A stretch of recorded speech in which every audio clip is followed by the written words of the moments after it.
कैसे हैं आप सभी? मैं आशा करती हूँ सभी लोग स्वस्थ और प्रसन्न होंगे। आज हम हमारा पाठ मेरा भारत को पढ़ेंगे और समझेंगे। तो आइए शुरू करते हैं इस पाठ को। ये है पाठ 28 मेरा भारत। भारत हमारा देश है, हम सभी भारतीय हैं और हमें सभी को भारतीय होने पर अपने आप पर गर्व है। आइए इसे शुरू करते हैं। मेरा देश भारत है। भारत बहुत बड़ा देश है।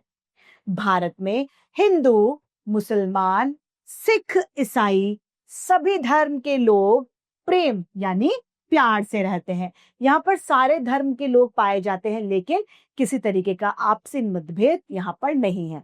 हम सब इसको छोड़कर हम सभी क्या हैं? जातिवाद को छोड़कर, भेद धर्मवाद को छोड़कर हम सभी क्या हैं? भारतीय हैं। सभी अपने अपने धर्म का पालन करते हैं, सभी अपने धर्मों को मानते हैं। सभी धर्मों के लोगों का पहनावा भी अलग अलग होता है। अलग अलग लोग अलग अलग पहनावे को पहनते हैं। जैसे मुस्लिम समुदाय के लोग की जो महिलाएं हैं वो क्या पहनती हैं? बुर्का। और उनके पुरुष जो हैं वो टोपी और कुर्ता पजामा पहनते हैं। कोई कुर्ता पजामा पहनता है, कोई धोती कुर्ता पहनता है, कोई कोट पैंट पहनता है, तो कोई पगड़ी रखता है। यानी यहाँ पर धर्म के साथ साथ कपड़े और बोली भी अलग अलग होती है। भारत की उत्तर दिशा में हिमालय पर्वत है, यानी हिमालय नाम का एक पहाड़, बहुत विशाल पहाड़ जिसे हमारे देश का मुकुट कहा जाता है, वो है। हिमालय मेरे देश का पहरेदार यानी रक्षक है। भारत के दक्षिण में हिंद महासागर है। हिंद महासागर एक समुद्र का नाम है, एक सागर का नाम है। मेरे देश में गंगा, यमुना, कृष्णा, गोदावरी आदि नदियां बहती हैं। हमारे देश में बहुत सारी नदियां हैं, जिनमें से कुछ नदियों के नाम यहाँ पर हैं। गंगा नदी को पवित्र नदी माना जाता है। गंगा नदी में स्नान करके लोग अपने पापों से मुक्त भी हो जाते हैं। भारत के उत्तर, दक्षिण, पूरब, पश्चिम में रहने वाले लोगों का पहनावा अलग अलग है।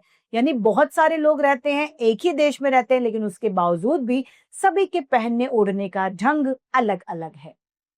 उनकी बोली, भाषा और खान पान भी अलग अलग है। खाना पीना भी वहां का अलग है। जैसे साउथ इंडिया में क्या, केरल और इसमें क्या खाया जाता है? मीट, मांस, मछली, चावल और डोसा, ये सब चीजें वहां पर ज्यादा खाई जाती हैं। भारत में सभी को अपने अपने ढंग से जीवन जीने का अधिकार भी है। यहाँ हिंदू धर्म को मानने वाले लोग मंदिर में जाकर पूजा करते हैं। जो हिंदू हैं वो मंदिरों में पूजा करने जाते हैं। मुस्लिम धर्म को मानने वाले लोग मस्जिद में जाकर नमाज पढ़ते हैं। जो मुस्लिम समुदाय है वो मस्जिद में जाकर पूजा करता है। सिख लोग गुरुद्वारे में जाकर अरदास करते हैं। यानी सिख समुदाय जो लोग हैं, सरदार जो होते हैं, पंजाबी जिसे कह सकते हैं, वो लोग क्या करते हैं? गुरुद्वारे में जाकर अपनी पूजा अर्चना करते हैं। और ईसाई लोग गिरजाघर में प्रार्थना करने जाते हैं। जो ईसाई समुदाय के लोग हैं वो चर्च यानी गिरजाघर में जाकर अपनी पूजा प्रार्थना करते हैं। रामायण हिंदुओं की एक पवित्र ग्रंथ है। कुरान मुसलमानों की, गुरु ग्रंथ साहिब सिखों की और बाइबल ईसाइयों की धार्मिक पुस्तक है। जिस तरीके से हम हिंदू रामायण पढ़ते हैं, उसी तरीके से मुस्लिम समुदाय क्या पढ़ता है? कुरान। सिख लोग गुरु ग्रंथ साहिब को पढ़ते हैं तथा ईसाई समुदाय के लोग बाइबल को पढ़ते हैं। मेरे देश में तरह तरह के लोग रहते हैं, पर वे सभी भारतीय हैं। सभी अपने को भारत माता के पुत्र मानते हैं और उनकी सेवा करते हैं। मुझे अपने महान और निराले यानी सबसे अलग अनोखे देश पर अभिमान है, यानी गर्व है कि मैं इस देश का वासी हूं। इस पाठ के रचयिता हैं संगम शर्मा। तो इसी के साथ हमारा ये पाठ समाप्त होता है। मैं उम्मीद करती हूँ सभी को ये भली भांति रूप से समझ में आया होगा। आज के लिए इतना ही, फिर मिलते हैं। धन्यवाद।